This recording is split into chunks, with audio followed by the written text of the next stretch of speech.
happening all around it. I'm going to polish my boots next year. Well, this is your new year, new look. There you go. We do what we can with what we got to work with. You're doing great. We got Dangerous Darren in there on the dials again this morning. Mm-hmm. Is that camera up working? Okay, okay. We're recording for YouTube, right? Yes. Not on Facebook this week. Correct. Okay. Just make sure I know the engineering aspects of what we're doing around here. Not that they're important to the listening audience, but we got a guest in here with us this morning, as usual, and a gentleman by the name of Mike. And Mike, welcome to the show. Thank you. Yeah, we're glad to hear it. Thanks for coming up on this Sunday morning to be with us. I appreciate the offer. Mike's here rather representing Samaritan's Way and their efforts in Belding as of late. I saw a flyer at the MAC a short while ago that said they were opening a recovery cafe, and got the notion that folks might want to hear from somebody about what that was about and what was going on there. And I got to preface this with, if you back up a year ago, it was almost impossible to find a recovery meeting in Belding. Now there's 3, something like that, 3, and a cafe. Is it open now? No, we open every Saturday from 9 o'clock to 1 o'clock. And that started already? That started already, yes. We started that 2 months ago.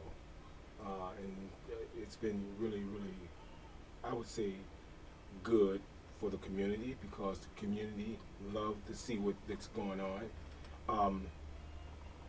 Recovery in Belding was there, but it was quiet. When I say quiet, nobody was taking the initiative to go out and do something about people's affliction with addiction. So there might be people in recovery, but they weren't able to carry the message per se in Belding? Exactly.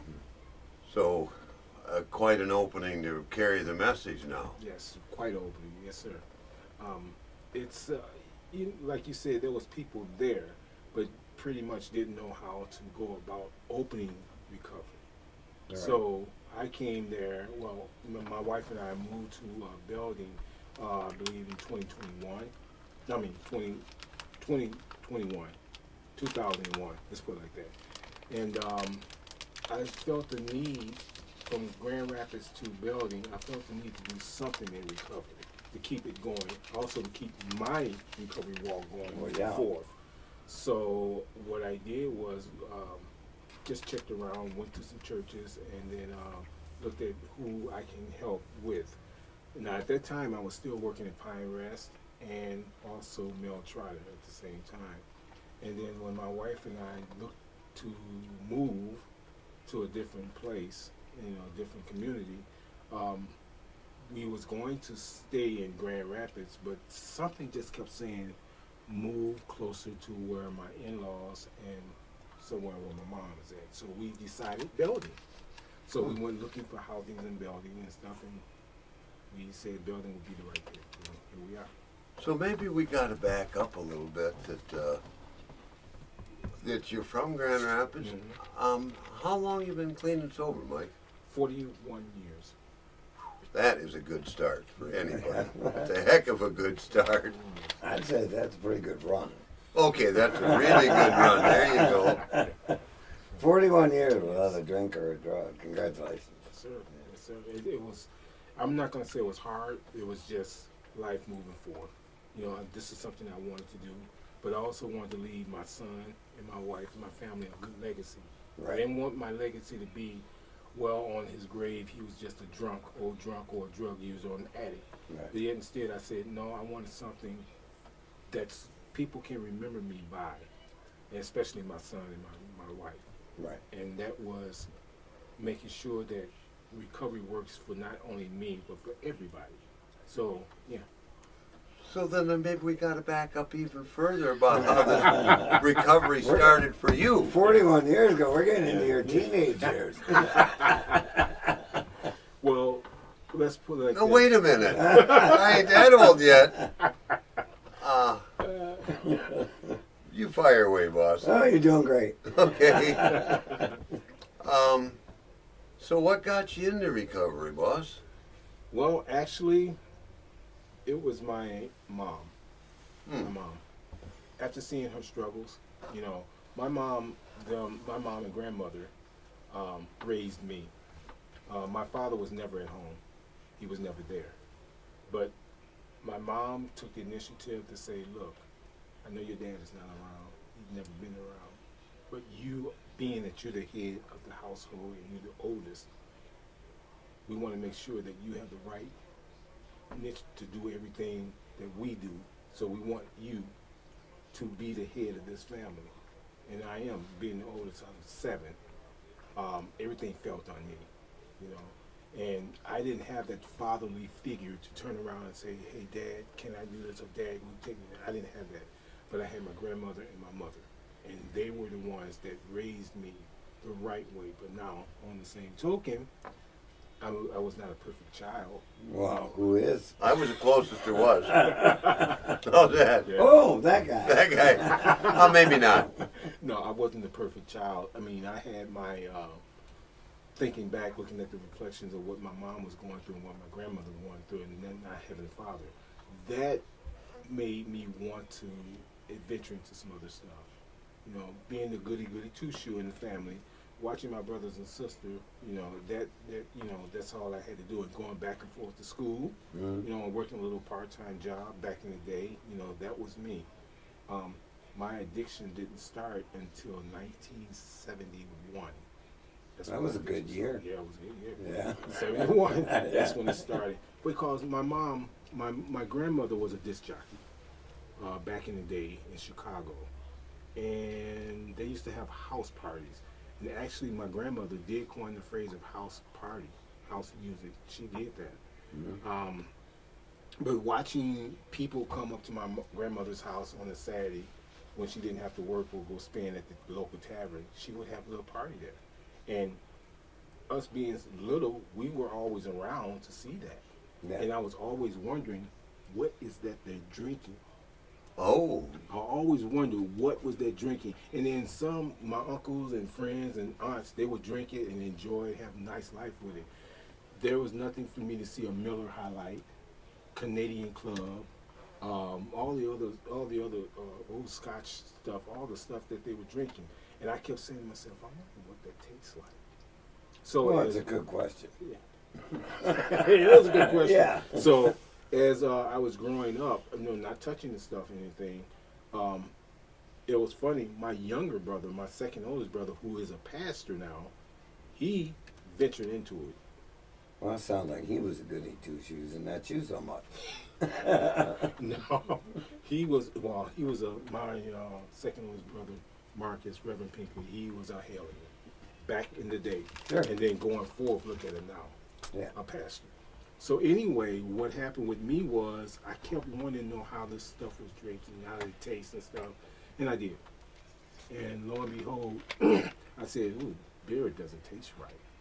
But that was my thing, beer. And the beer was the one that got me started. It wasn't pot or nothing like that. It was alcohol. Mm. And I stuck with alcohol. And then what happened was in 71, that's when it was full blown. I was full blown right there. And it moved forward. So after alcohol, then I went into other drugs. Sure. Cocaine, Mm-hmm. especially in the 80s. I was really blown away in the 80s. Crack cocaine. The 70s, it was just alcohol. Weed. You know, weed didn't do much to me at all. I wanted something that was going to get me above cloud 10. I wanted something, and so what I did was try everything. Heroin, I didn't like it. I tried to snort. I said that's not for me. I didn't want to stay sleepy or doing something stupidly wrong. Right. So my bit was cocaine, crack cocaine, and that was it. And I was off to the races. And that was a whole epidemic with the crack, Yes. the crack thing. I mean, Yes. especially in the inner cities. Mm-hmm. Oh yes, Yeah. very much, very much. Yeah. It wasn't like every corner there was somebody selling some Right. stuff, and they give you a good sale, or they will give you 2 for 1 and all that stuff. So we did all that. I I never sold any drug. I worked for my habit. I worked. I didn't have to go steal anything like that. I worked for my habit.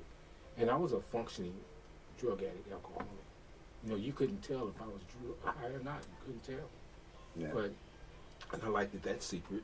You know, but it was my mom that, fast forward, it was my mom that said, get out.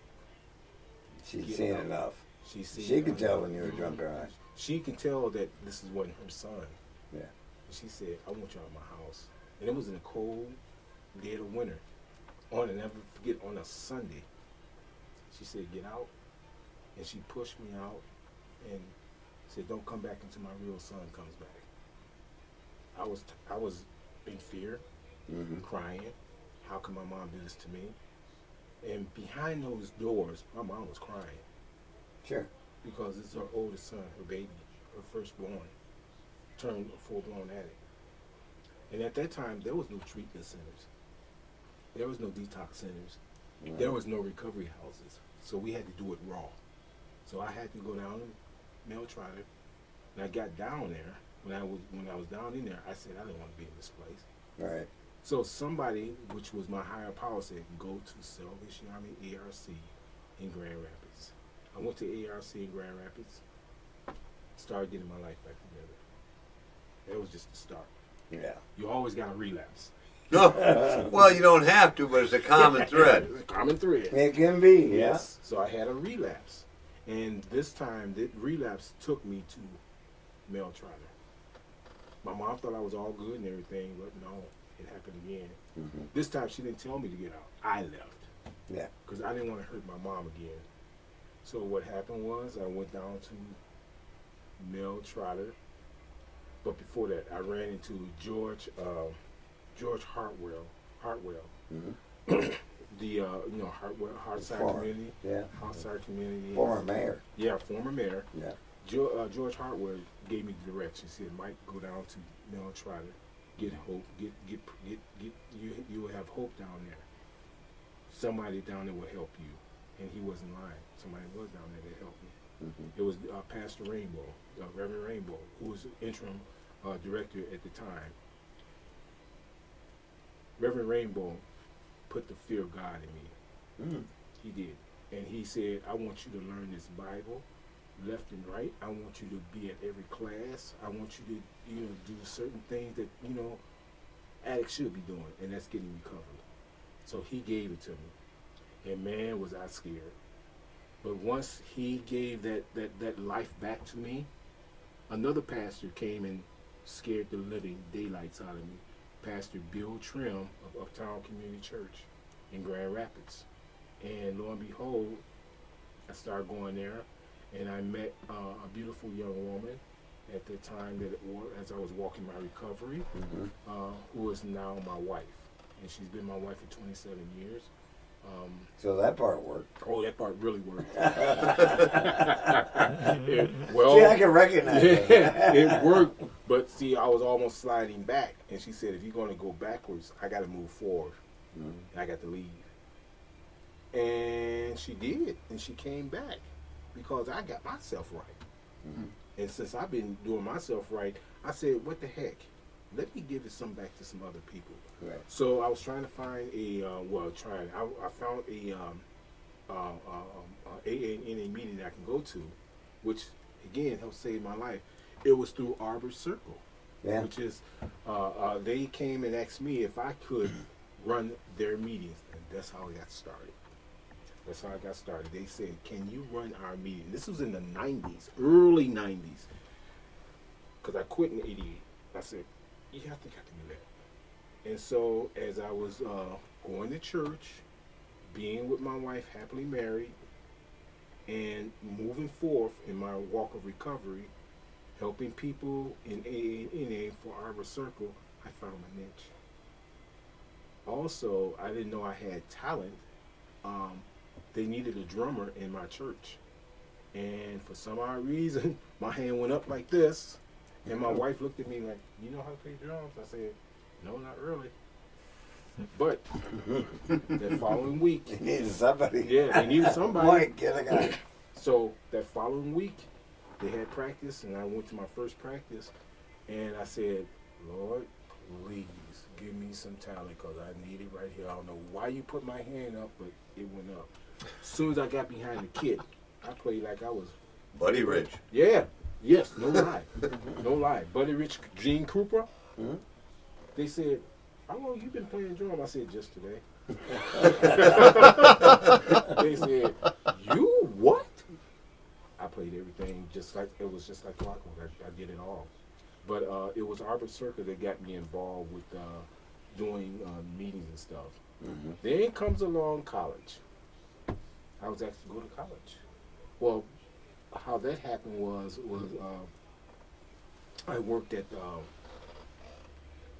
Lear Corporation. What happened with Lear Corporation is that the writing was on the wall. They was going to close up. When I went to Lear the very first time, I worked at, go back, Hickman Furniture. I was a union steward. They made me a union steward, so helping people out. But then after Hickman closed up, I went to Lear Corporation. Lear Corporation turned around. I was still a union steward. They got me a union steward. Then bargaining chair. Then become president of UAW, Local 2344. That's taking care of Lear and GM. So I had to do both of them. And I'm going like, I sit to this day and say, how can it be an alcoholic, junkie? How can it be that I'm taking care of other people's business, but I was clean and sober? I said, how can it be? That's how it can be. And God said, this is your recovery. There's more to come. And he was not lying. Folks, speaking of more to come, we're ready to take a break. Yeah, we're going to take a little break here, right here on Continuous Miracle. Hope you're enjoying our conversation with Mike and about his recovery walk. Come on back and join us right here after this break, and some messages from our sponsors. Thank you so much for being here. Hey, folks, welcome back to our conversation here this morning with Mike, former president of the local 2344. Mm-hmm. Is that right? Yes, UAW local. Mm-hmm. And he's been enlightening us on his journey in recovery. 41 years without a drink or a drug, and helped a lot of folks along the way. I know with the union and the business there, that can be a pretty active pace. Oh yeah, definitely. We had a lot of people. Well, I'm not going to say a lot of people, but we had some drug users and some alcoholics working in the plant and stuff like that. But luckily, as time was progressing, there were certain places we can take them to get help. Instead of getting them fired, instead of firing them, we rather have them go to the hospital or some place where they can get some treatment there for 2 weeks. Yeah, we're talking about the 80s, Yes, right, the 80s. Yeah. For When- 2 weeks. when recovery wasn't quite as accessible It was not at all. as it is today. And today, I just thank God that we have those mechanisms to send people to different places where they can get help. But back then in the day, we didn't have that much. And when I was doing it, it was like raw. You didn't have a detox center. You didn't have a treatment center. You had to do it raw. And when I say raw, that means going down to Mel Trotter or someplace or in your home detoxing, which is very, very dangerous. Mm-hmm. So yeah, but we did send them to different places that they can try to get help. Well, let's put it like this: we sent them to, at the time, Butterworth and Blodgett, where they can get some help, and then they would send them to different places that they knew of where they can get the help for 2 weeks. They come back and they have their jobs. So that was a good thing. They used to call those spin drives. Spin drive, yes, Yeah. exactly. So yeah, that we did that, and it helped save some. It helped save some, but not all. Sure. So, and that was, and actually, that's another thing that kept my recovery going. You were giving it away to keep it? Giving it away and then keeping my own. That's what we did, and that's what when I first walked recovery, God said when He picked me up, He said, "Want you to keep. You can keep your recovery, but I want you to get back." And that was my higher power. And I'm going like, where is this voice coming from? Yeah. So that's exactly what I've been doing. And right to this day, I still do that. People come in my office. I have families. I have individuals, men and women. I also have youth. So, this addiction does not discriminate, period. Nope. It doesn't care what age you are, it don't care who you are. Don't care what sex you are. What sex, what color, it doesn't care. You have addiction. And it's our duty to try to help people to get out of that addiction and to get them back to their, what you call it, normies. Yeah, normies. Yeah, I like that word. Like Clint. I call it authentic self. Authentic self, yeah. Yeah. Yeah. So and that's 2 new words I'm using now. Thank you. You're welcome. Authentic. You're being authentic, Mike. We're educating Mike. Yeah. So that's a good thing, Putting it down, are you picking it up? In agreement with what you said, I work with a high school senior in AA.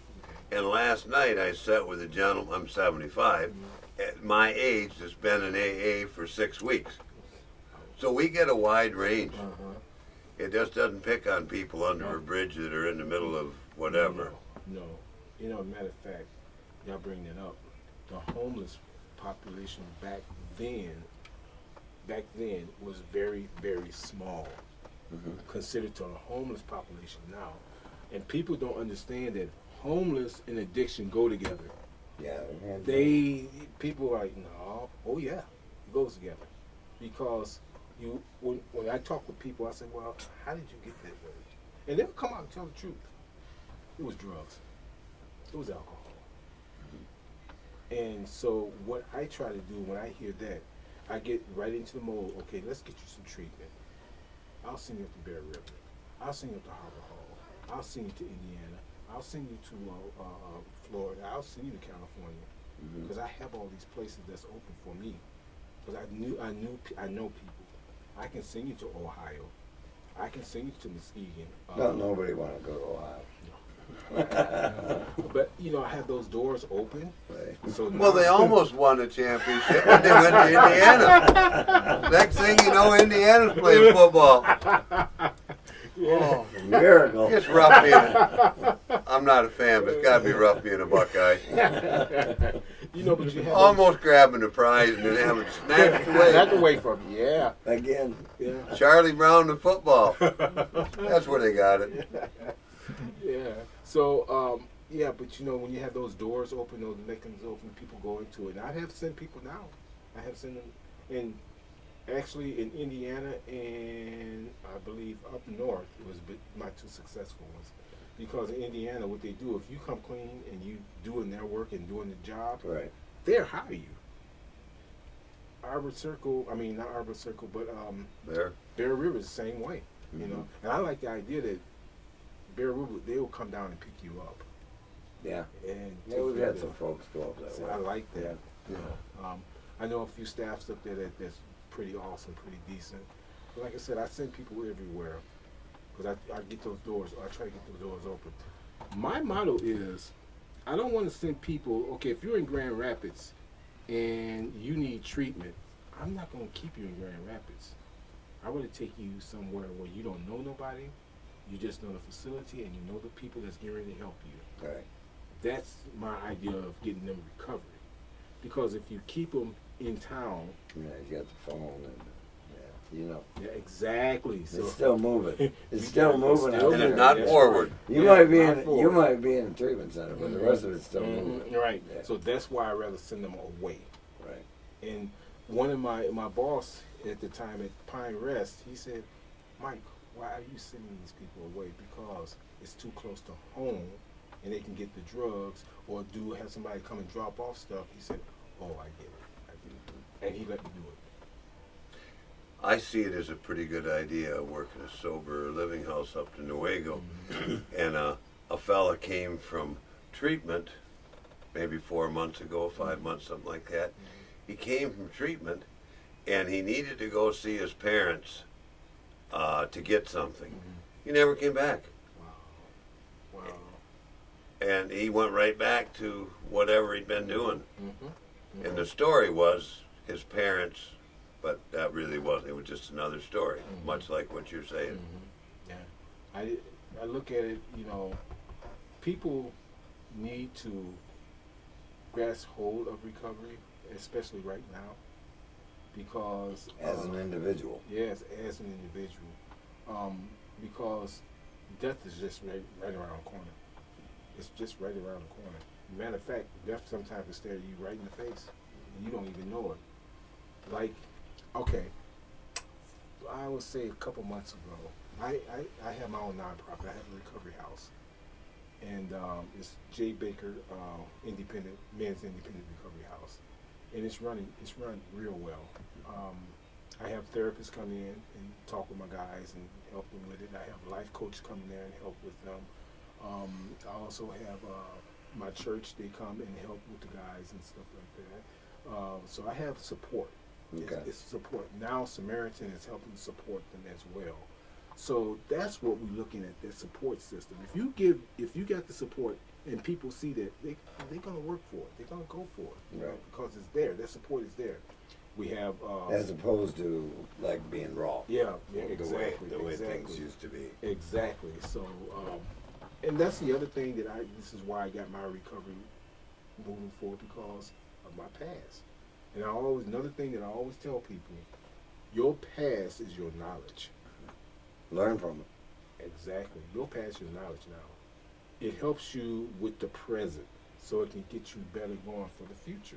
So that's how I lay my recovery walk with them out there. And lo and behold, some of the people that I've helped in their recovery are doing great now.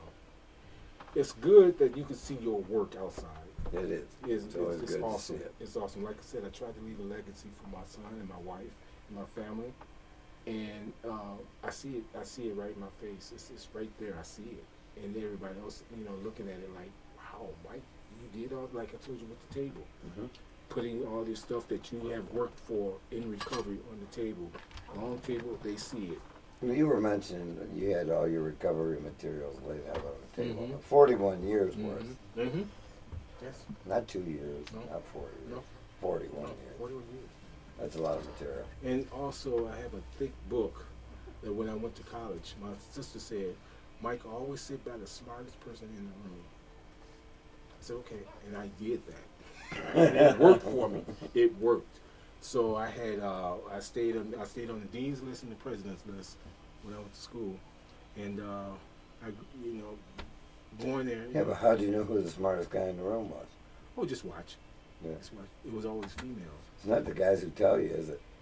No, never is. I had to. I learned that much. Yeah. I had to figure out which one would it be, and it was always females in my classes. That's funny. I found some of the same things. Mm-hmm. Yeah, and I sat there and she helped me out, and I aced it. I aced everything. Mm-hmm. So I was happy and fortunate about that.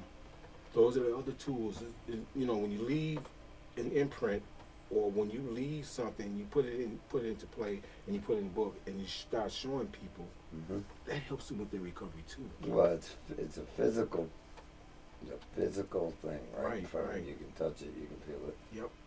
And you have a testimonial that goes with it. I did this, and this is what happened as a result of me doing that. Mm-hmm. And then they say, "Well, I want that. Good. Let's work for it." Yeah.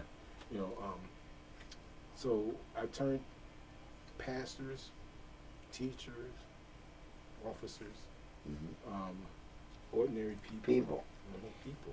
I've turned their life around. I made them recovery coaches. And I'm going like, wow, I did that? I said, yeah, I did that. So my pastor, he's a recovery coach, George Russo, who's works in a building school, that's doing the classes there. He's a recovery coach, turned him into it. And those are the mental health classes. Yeah, that's my that's the creation of the mental health and listening room in Belding High School. Right. My idea was to put it in middle school first, but we needed somebody that's quick to do it, and get them in there, which was George Russo. George was he was retired, Mm-hmm. so I said, let's put you back in the school system, George. How about that? And he was kind of leery, but he said, you know what, I'll do it. So Pastor Paul and I got him trained. Pastor Paul, Dana, and I got him trained, and right now he's doing great. He's in the school system. Is he getting a pretty good amount of kids coming? Oh through? yeah, definitely. Using what's available. Mm-hmm. Okay. Yeah, he's awesome with the youth. He was a music teacher and instructor in Belding High School, Belding Middle School, And then as he was retiring, we asked him, hey, how would he like to be a recovery coach? Yeah, I don't know. But then as we kept talking with him, he realized that this is a need. And then he said, we want to put it in the school system. He went for it. Yeah, and then you notice people who say that this is a need. Mm-hmm. People need this. And then you have volunteers step up and yeah. so he stepped up to the plate, and he's been doing well. I would say this, that creating that program, along with Pastor Paul Halford and Dana Neff, creating that program is really good for the youth. And it's good for the young people because they have to graduate. If they graduate, they got to have graduate with that class. With that class. And I'm just happy that we got it in there. I've been wanting to do something like that for the longest, and we got it in there now. You know, we'll talk a little bit about that after the break here, because Dangerous is telling me. No. Oh, we got a minute yet? Okay. What that class does in my mind's eye is that it starts at an earlier age, starting to break down some of the stigma that goes with mental health, addiction. They do go hand in hand. They go hand in hand. Yep. And the sooner or the earlier we can start educating our younger folks, our youth, about some of these aspects of life, the more open they are to first recognize, becoming aware of it, recognizing it, maybe in themselves or maybe in a friend or family member, and then having a course of action they can follow. Right, exactly. Which previously that wasn't available. Right.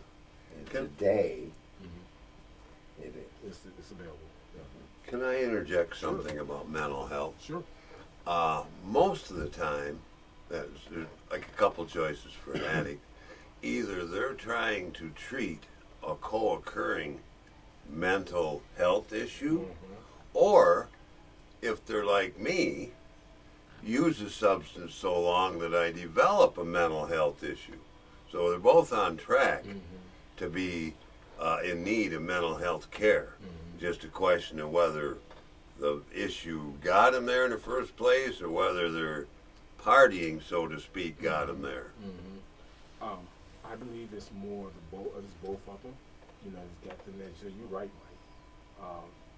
That messes with the mental health really bad.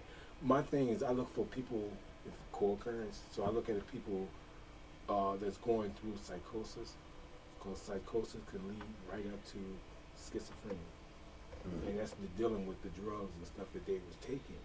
Now, I look at heroin and meth. Those two drugs right there leads people into mental obscurity. Yeah. It's a vacuum. Yes, and I've seen it. I mean, I've seen it in my family. Whereas I have a cousin that used to be in my house. He was sneakily doing things, and now with the meth, it's really tearing him up. And, you know, what can I do to help him where he don't want the help? Nothing. There was a young man that was in my house who I, a couple months ago, told him, don't go at certain places like downtown at the Hardside Park. What did he do? He went down there anyway. After church, he went down there, scored some drugs, came back, they found him dead behind the store. And that really hurt, because I told him not to. We all told him not to. And we would always try to find him down in that place. Well, look what happened. So, young bodies leaving the earth. Yeah. Unnecessarily. Unnecessary. Hey, we're going to come right back after this break, and you hear from our sponsors right here at WGLM 106.3. Thank you so much for being here with us today, and our guest, Mike, and of course, my famous co-host, Mark. Yeah. So come on back and join us after the break here. Hey, Scott here, back with you on Continuous Miracle Radio. 106.3 WGLM. Glad you're here with us this morning. Also, quick reminder, you can find us at Continuous Miracle Radio on Facebook, YouTube, continuousmiracle.net for previously recorded shows. And I believe we should be up on, what's the new one called there? Spotify. Spotify, that's the one. Yeah. And I guess that's the one where a lot of folks are getting their content these days. I guess there's so many different platforms available out there. And we're grateful for all of them. So I was sitting in here talking with Mike this morning about his journey in recovery and some of the things he's been able to facilitate and move forward for folks in the recovery community. He was just touching base on the ability over at Ionia High School. Belden High School, excuse me. But we are planning on getting it in Ionia High School. Okay. There's schools that we're looking at: Greenville, Rockford, Cedar Spring, Lowell, Ionia, and it's another one. Sheridan. Yeah, sure. Central Montcalm. Those two, because they're all in need. Right. The need has always been there. It has always been there. But Right. now, thanks to your efforts, Yes. and I'm efforts, trying to make it happen. right, the efforts of some other folks with you, and we're gonna maybe have an opportunity to put this stuff into effect in some of these other high schools and junior high schools, which is so encouraging Yeah. to me because, like I mentioned, the sooner we can raise the awareness for our younger folks, the more opportunity they have to become aware and then be able to do something different. Exactly. And have resources available for them. So this is all positive. It's all growth and outreach of the recovery community into some of our public entities. To try and raise this awareness. So thank you for your service. Thank you. I got a interjection. Sure. When you were talking about homeless people and a tie-in with addiction, for our listening audience, addiction and alcoholism are both what they call progressive diseases. Yes. Always get worse, never better. Never better. So the sooner you can get a person that's in addiction or an alcoholic into the understanding that it's going to get worse, the better. And what better place than in the school system? Exactly. Because for most any of us, that the drug worked for a while before it didn't. Yeah. Right. So you were able to get what you might want to call the enjoyable part out of the lifestyle. Right. But some people call going downtown and partying, whatever. Well, the flashing lights and all that stuff. DJs and house music, Right.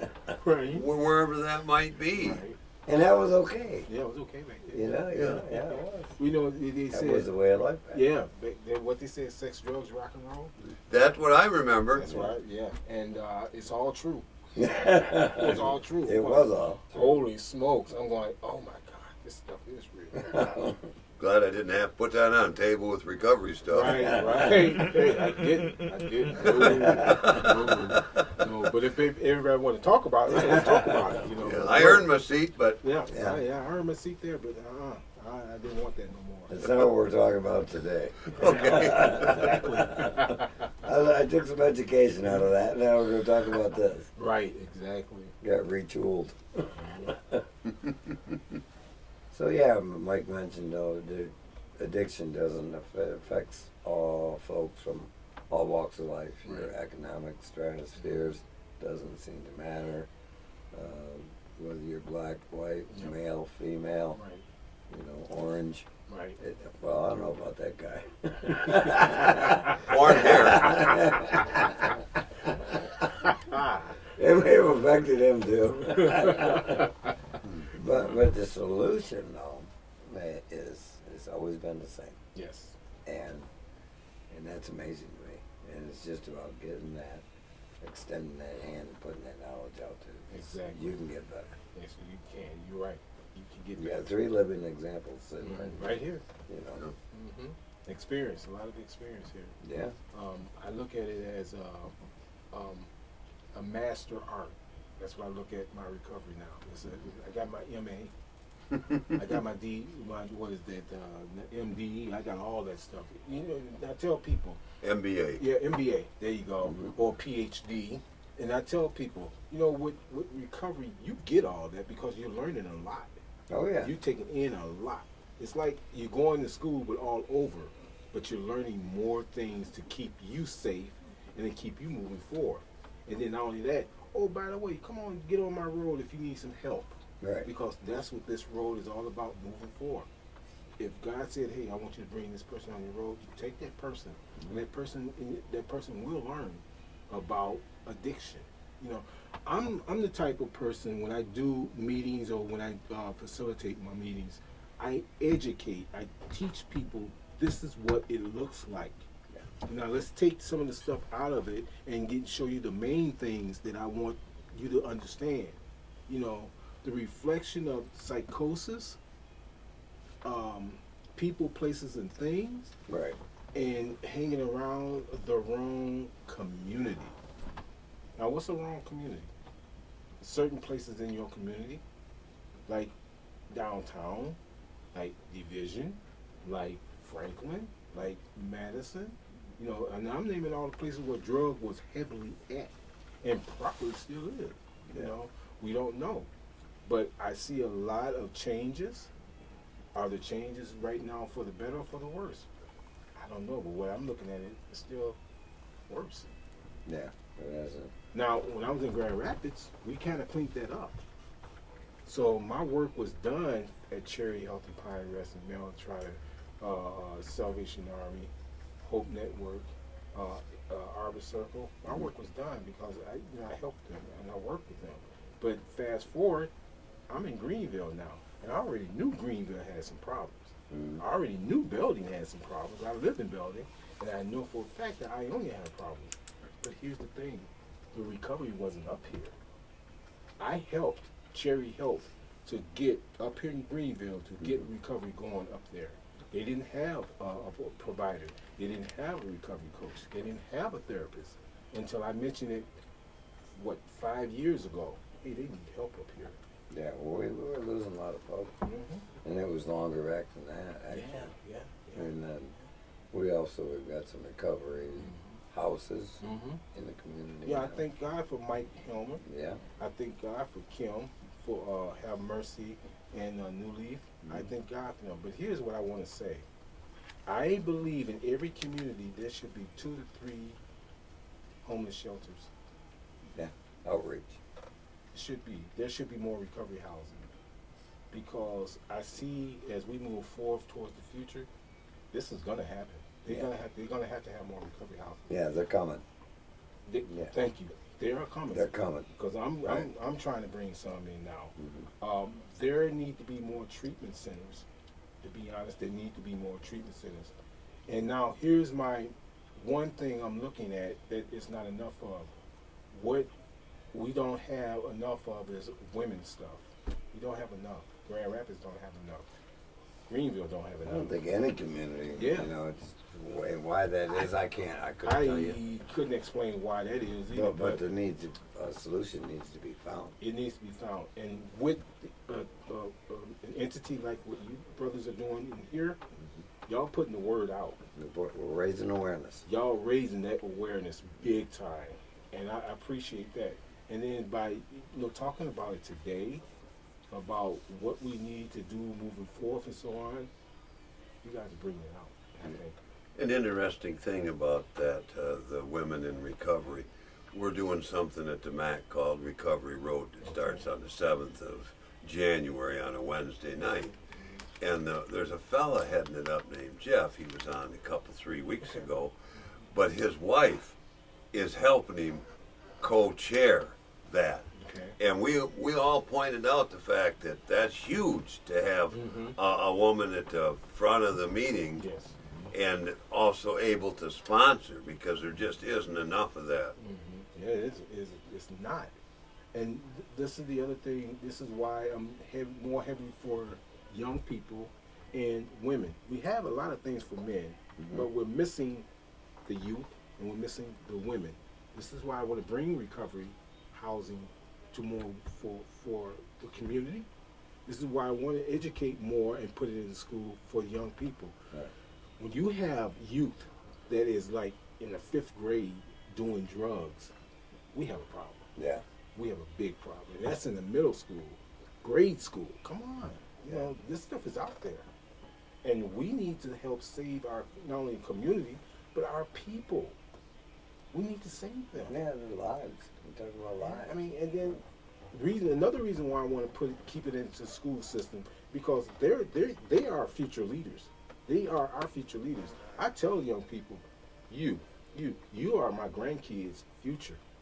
So let me help train you how to get away from drugs and to hone in the life of recovery. Productive life. Yeah, productive. Yes. So you got AA, you got NA, you got Smart Recovery, you got White Bison, you got all these entities that you can get into. Now, one thing I've learned, Mike, is that you give a person a book. I give out Smart Recovery books, I give out AA books. Do you honestly think they're reading it? Not most of the time. Thank you. That's why I do a couple book studies a week. Mm-hmm. So that they have an opportunity to, if they're not going to read it on their own, to read it with others and discuss it. Those different points of view. It's not a static book, it's a living book. And it needs all those point of views to bring it to out. life. Bring it to life. Right. And an interesting thing about that stuff is, you told a bit ago, people to go to church. It's another meaning. Well, the thing about this RAA Big Book is that it gives me specific instructions on what to do about the problem. And church generally doesn't give me specific instructions. So besides the communion with my higher power, I need specific instructions on what to do about my problem. And my problem seems to be that Darren's saying we're getting down towards the end of something. Not really a problem, but what Mike's saying there too, and I've come to the conclusion that church isn't designed for that. Right. Okay, it has its primary purpose. Okay, recovery meetings have a primary purpose, and that's the reason for that. And this is why I understand that completely. And this is why I put recovery in church. It's why I put it in, because if you look at God and if you look at Jesus Christ, what do? They're recovering. They're recovering humanity. They're recovering the earth. And then you put NAA with that, the big book, you can't lose. You cannot lose. So that's why I put it in there. Right. When applied. When applied. Unapplied. You're right. Unapplied, you can lose. That's true. That's true. Yeah. Our guest last week Or not do well. I would say you're losing, but Right. you're not doing well. Right. Our guest last week was a Buddhist. Okay. And his message is much the same, or the message through Buddhism is much the same about our recovery. Right. A lot of the same principles. So, and then in my big book it says God is either everything or nothing. Right. So it means to me that all the things that I see, encounter, come across in my world are some part of God. No matter what it's called, it's some part of God. And maybe it's only that facet that I'm supposed to see that day or that whatever. Right. But I have to know that it's all part of Him. That's true. No matter how it... As you understand it. Yeah. Oh, that one. We're limited creatures. Right. Yeah, Exactly. we are limited creatures. That's right. It's as you understand it. Somebody was saying that if I can really understand my God, He ain't much. But it's really not talking about God when they said that. It was talking about my limitations. And my limitations are great. Hey, come on now. Okay, I ain't got nothing on you about limitations, huh? Well, this is the fact that we acknowledge him as progress. Okay, I made a good start. There you go. Maybe you give me another 31 years and I'll have a handle on some of it. Keep swinging. Keep swinging. Aim for the fence one of these days. Right. Well, Mike, I want to thank you for coming in today. Thank you. Sharing your experience. And we're actually going to have Mike on for 2 shows in a row. We made an executive decision. And the reason being, you'll never find out in the second show. But he's got a couple of facilities we're going to talk about. that are actually physically opening in Belding and Greenville. Mhm. So make sure you listen to next week to hear about those. We spoke to Mike Helmer a bit ago, and he talks about Greenville being resource rich. It looks like Belding is coming along with having a plethora of resources. I don't, because the mentors about mental health in the schools are not there in Greenville. No. So there's some assets in the Belding area that are more noticeable. Not necessarily greater or better, but more noticeable. Maybe we'll have to touch upon some of those other things when you come back. Sure. That's a good point. Rice. You are killing it today. Well, there's that one in a row. Well, it is. Today's the day. I'm glad I got in the chair. If I step up to the plate with a bat, I might walk into one today. Just might. Give it a ride. About that, yeah, that blind hog roots out a acorn every once in a while, and that would be me. You keep coming back. Okay, I'll do that. Hey, I want to take this minute real quick. Make sure and check us out on continuousmiracle.net, previously recorded shows. And you can also find us on Spotify come next week and YouTube. We'll post it on YouTube on Tuesdays. And Facebook is not available when we do pre-recorded shows. It'll be out there for a couple of weeks. But take a look at the other avenues anytime. And if you'd like to leave us a note, feel free to leave one at continuousmiracle.net, and Mike or I will respond. So thanks for being with us this Sunday morning, and we'll look forward to speaking with you again next week. This is Scott signing off on Continuous Miracle Radio, right here in beautiful downtown Greenville, Michigan. Thank you so much